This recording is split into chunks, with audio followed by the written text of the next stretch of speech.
Allô, bonjour à toutes et à tous. Aujourd'hui, c'est dimanche le 3 mars et c'est la troisième capsule de notre proverbe 31. Je lis le verset. Ne livre pas ta vigueur aux femmes et tes voix à celles qui perdent les rois.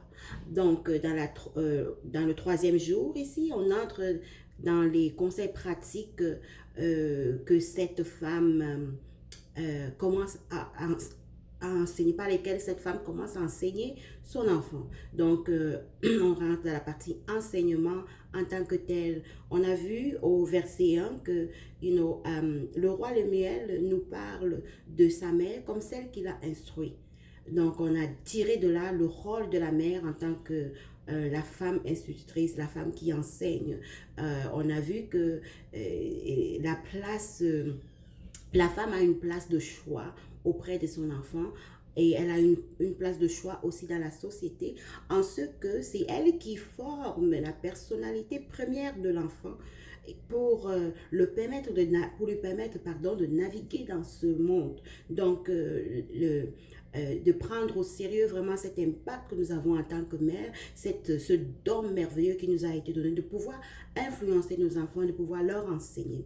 Et au verset 2, on a vu que non seulement elle veut enseigner cet enfant, mais elle choisit la qualité de l'enseignement qu'elle va lui donner. On voit qu'elle dit, que te dirais-je mon fils? Donc, avant de dire quoi que ce soit à son fils, elle réfléchit sur ce qu'elle a dit, elle prie sur ce qu'elle a dit, elle choisit vraiment prudemment les choses qu'elle a à dire à cet enfant. Donc, ça nous pousse, nous les femmes, à faire attention à la qualité de message, à la qualité de choses, à la qualité d'enseignement que nous voulons que nos enfants puissent avoir. On doit y veiller. On ne doit pas permettre que les enfants puissent recevoir n'importe quoi. Dans leur éducation de base, il faut qu'elle soit de qualité.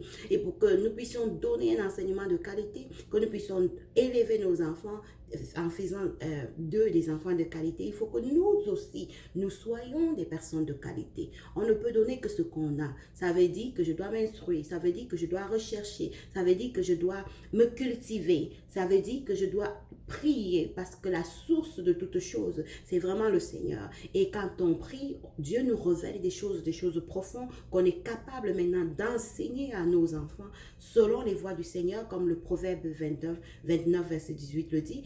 Enseigne l'enfant dans la voie qu'il doit suivre. Et quand il sera plus vieux, il ne va pas s'en détourner. Donc ça commence déjà à l'intérieur de toi-même. Il faut qu'il y ait un dépôt, il faut qu'il y ait quelque chose de positif, de constructif que tu pourras à ton tour maintenant donner à cet enfant pour faire de lui un être aguerri, un être complet dans la société.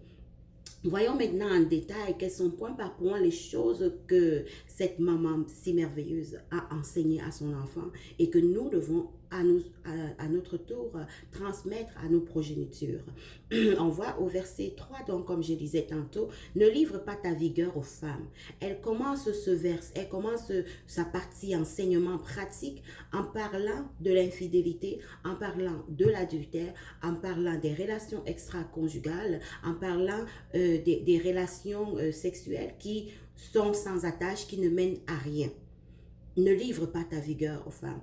Et c'est très important le fait qu'elle commence par là, parce que réellement l'essence d'une personne, l'essence de notre être se résume parfois là-dedans, dans ce que nous sommes à l'intérieur de nous-mêmes. Alors si tu ne respectes pas ton corps, si tu n'as pas des périmètres autour de tes activités sexuelles, tu es en train de livrer ta vigueur, tu es en train de juste te disperser de gauche à droite. Voyons un peu ce qui se passe avec les hommes qui ont des enfants dans plusieurs endroits.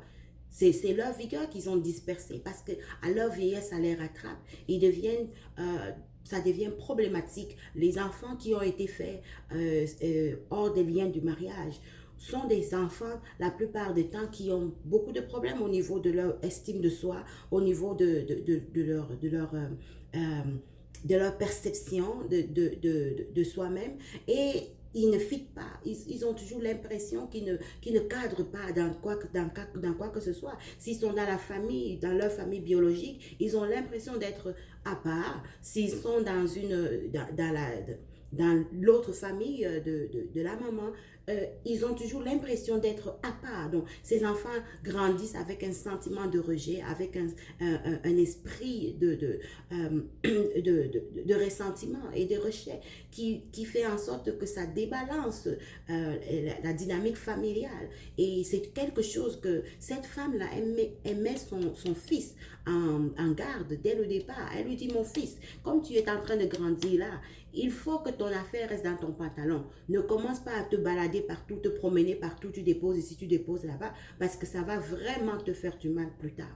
Donc, c'est une très bonne maman qui donne cet enseignement de base là, à l'enfant. La plupart du temps, ces hommes, ils pensent juste chercher du plaisir de gauche à droite, mais ils ne savent pas qu'ils sont en train de livrer leur vigueur. Ils sont en train de se vider. Et spirituellement parlant, il a été prouvé dans le combat spirituel que chaque fois qu'il y a une relation sexuelle, il y a une transmission d'énergie qui se passe. Tu transmets ce que tu as. Il y a dans les spermes, il y a l'ADN. Donc, tu transmets maintenant à l'autre personne que tu rencontres. Et la femme, à son tour, elle transmet une certaine énergie à cet homme-là. C'est pour ça qu'il se crée des liens d'âme. Et ces liens d'âme, souvent, sont difficiles à briser parce que, à cause de cette loi spirituelle qui existe, les liens d'âme, vous savez, généralement, les filles disent que je n'arrive pas à oublier mon premier amour. La première personne avec qui elle a couché, parfois, ça devient difficile d'oublier cette personne-là. Et de la même façon que chez le jeune homme, c'est quelque chose de sacré. Les relations sexuelles, c'est quelque chose de sacré que Dieu a défini, qui doit se faire, qui doivent se passer à l'intérieur d'une alliance, à l'intérieur d'une relation de mariage. Et pourquoi cela? Parce que c'est vraiment très important. Il y a des lois spirituelles qui s'attachent à cela. Chaque fois que tu bondis au-dessus d'une clôture, tu vas trouver le malheur de l'autre côté, parce que ce pourquoi on a mis la clôture, il y a une raison. La clôture n'a pas été faite juste comme ça. La clôture a été faite pour préserver cette intimité, pour préserver l'entièreté de ta personne, ta vigueur, que cela reste à l'intérieur de ton mariage, avec ta femme, avec ton mari, juste vous deux. Donc, la place de l'autre à l'extérieur qui vient à l'intérieur, c'est du poison, c'est du désordre, et ça crée, ça enfante ce que cela veut dire. La sémence qui a été sémée, c'est le désordre. Donc, regardons cela de près, ces conseils qu'elle nous a donnés, et nous, en tant que mère, nous, en tant que maman, on doit pouvoir enseigner nos garçons cela. Il faut que la plupart des garçons que nous élevons, qu'ils aient ce sentiment, ce comportement de l'honneur, de pouvoir se préserver eux aussi pour le mariage. La plupart des temps, on va dire aux filles, oh, préservez-vous, fermez vos jambes, machin truc, c'est cela. Mais on ne parle pas beaucoup aux hommes, on ne parle pas beaucoup à nos jeunes hommes. On ne les élève pas comme il faut, on ne leur enseigne pas comment être un bon mari, comment se préserver eux-mêmes pour pouvoir avoir un bon mariage et garder leur pureté pour le mariage. On prend pour acquis que, parce que c'est un garçon, oui, il fait ce que les garçons doivent faire, il a le droit d'avoir des copines et de faire ceci et de faire cela, tandis que la fille, on lui enlève tout ce droit-là. On fait du mal à nos garçons, on les enseigne des choses qui vont les rattraper plus tard, qui vont détruire leur vie. Donc, nous devons leur enseigner, comme cette femme, la femme vertueuse, mon fils, ton affaire là, ça doit rester dans le pantalon jusqu'à ce que tu aies une femme avec qui tu vas utiliser ta vigueur. Parce que la plupart des temps, ils ont foiré tout ce qu'ils avaient. Maintenant, quand ils entrent dans le foyer, c'est pour donner les miettes à la femme. Les miettes de la satisfaction sexuelle dans le lit. Parce que pendant qu'il est avec elle, il est en train de penser avec Marie-Jeanne, Pierrette ou Sandrine, avec qui il avait été avant. Et il ne fait que la comparer tout le temps. Oh, mais Pierrette était comme ça. Oh, mais toi, tu es ceci. Mais toi, tu es flasque. Toi, tu es frigide. Toi, tu n'es pas capable. Toi, tu n'es pas ceci. Toi, tu n'es pas cela. C'est de la boucle totale. Alors, mes amis, je vous en supplie. J'ai un fils moi-même, et quand je lis cela, ça me donne de comprendre que je suis en train d'élever aujourd'hui quelqu'un qui va être le mari de quelqu'un demain. Alors, si lui, il grandit pour être le mari de cette femme demain, quelle sorte de mari est-ce que moi, à maman, je veux qu'il devienne pour sa femme.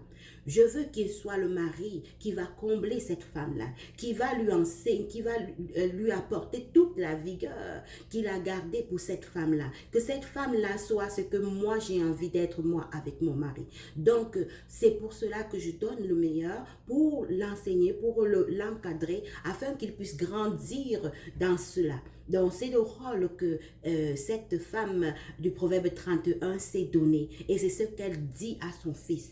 Ne livre pas ta vigueur aux femmes et tes voix à celles qui perdent les rois. Les voix à celles qui perdent les rois, ce sont les femmes légères. C'est les femmes qui ne réfléchissent pas. C'est les femmes qui n'ont pas de l'eau dans la cervelle, comme on dit, qui ont, pardon, de l'eau dans la cervelle, comme on dit communément dans le langage africain. Parce que cela veut dire qu'elle n'a pas les priorités en place. Donc, cette femme-là, elle commence à dire à son gars, à son fils, écoute, c'est très très important tout ce qui concerne la sexualité. Premièrement, toi, préserve-toi pour garder ta vigueur pour celle-là que tu vas choisir. Et deuxièmement, voilà comment choisir une épouse. Voilà les critères sur lesquels, quand tu seras plus grand, tu vas chercher une épouse. Ne cherche pas celle qui court de gauche à droite, celle qui est partout avec les rois, qui cherche l'argent, qui cherche les riches, qui cherche simplement à coucher avec des hommes qui vont lui donner de l'argent ou qui vont lui assurer un avenir sans fin. Si tu tombes sur les profiteuses, si tu tombes sur celles-là qui ne pensent qu'à l'argent, qui ne pense qu'à avoir ces grandes personnes-là, fuis. Elle lui dit fuis. Parce que celle-là, elle va tirer juste ton énergie. Elle va juste détruire ta destinée. Et à la fin, si tu n'as pas, elle va te fuir, elle va te laisser tomber comme une vieille chaussette. Ne recherche pas celles-là qui paraissent, cherche celles qui sont.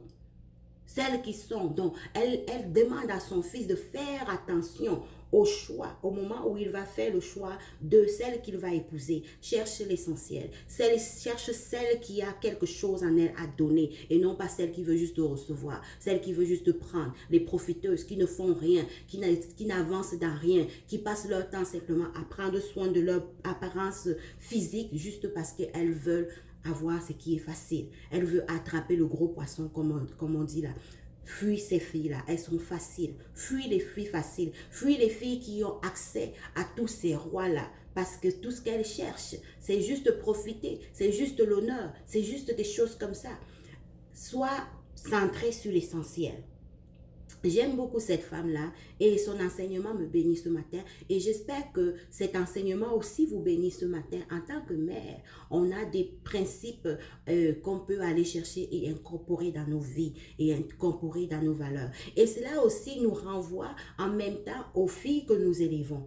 On voit que si cette femme-là nous pointe un petit peu le côté d'une fille, d'un garçon, ce que lui recherche, et que toi, maman, tu as des filles, tu sais que elles vont bientôt être sur le marché de l'emploi ou du mariage, ainsi de suite, tous ces genres de choses. Comment tu voudrais qu'elle se présente? Quelle sorte de personnalité est-ce que tu veux qu'elle puisse avoir? Et ces personnalités-là, c'est nous qui la bâtissons. Donc, nous allons faire de tout notre possible pour bâtir ces femmes-là, ces jeunes femmes-là, pour que lorsqu'elles se présentent, lorsque c'est le moment de choisir la bonne personne, qu'elles soient prêtes, qu'elles ne soient pas dépendantes de l'homme, qu'elles n'attendent pas que l'homme puisse venir pour les affirmer. Elles n'ont pas besoin qu'un homme vienne l'affirmer. Si un homme vient pour chercher à affirmer une fille, oh waouh! C'est ce qui fait en sorte que la plupart des hommes complexés, ils cherchent peut-être des femmes qui sont d'un niveau intellectuel inférieur à eux parce que ça leur permet de pouvoir s'affirmer encore plus comme homme. Il y a plusieurs raisons que je ne veux pas soulever pour ne pas créer des polémiques, mais sachez une chose, de la même façon que nous élevons nos garçons pour qu'ils soient ces hommes pleins de vigueur qui vont pouvoir se garder, se préserver pour celles qu'ils auront choisies parce que ça cadre la destinée dans laquelle il va progresser après. Ça définit son futur. Ça définit dans 60 ans, 50 ans, 60 ans, ce qui va se passer, quelle va être l'atmosphère de ta famille, quelle va être l'harmonie, quelle va être la dynamique qu'il y aura dans cette famille-là. C'est dans la jeunesse qu'on l'a choisi.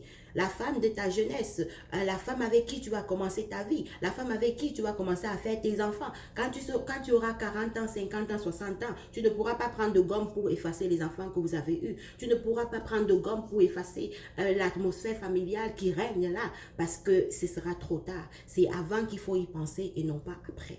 De la même façon que ces jeunes femmes que tu élèves, que nous élevons maintenant, nous devons leur montrer, nous devons leur enseigner les choses qui n'ont pas de prix, les choses qui n'ont pas de... qui ont une très grande valeur morale et qui vont faire d'elles des femmes accomplies, qui vont faire d'elles des femmes qui savent ce qu'elles veulent, qui ont trouvé leur personne, leur validité, leur intérêt principal dans la parole de Dieu, dans l'amour de Dieu. Elles ont trouvé leur sécurité, donc de façon qu'elles n'auront pas besoin d'un homme pour les affirmer. Mais quand cet homme va les trouver, il va dire, ah, waouh, ça c'est une femme de valeur.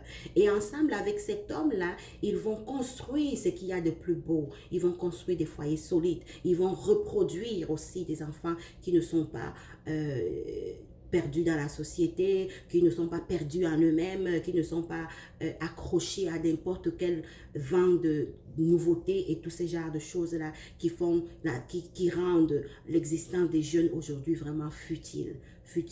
Il faut trouver un but à la vie et il faut que ce but-là reste un but d'honneur. Merci de m'avoir écouté. C'était la 3e capsule du Proverbe 31 et j'ai hâte de vous retrouver à demain. Si vous aimez cette vidéo, partagez-la, partagez en grand nombre afin que cela puisse bénir quelqu'un, bénir une soeur, bénir un frère qui veut écouter ce message. Et merci beaucoup et on se retrouve à demain. Que le Seigneur vous bénisse. Amen.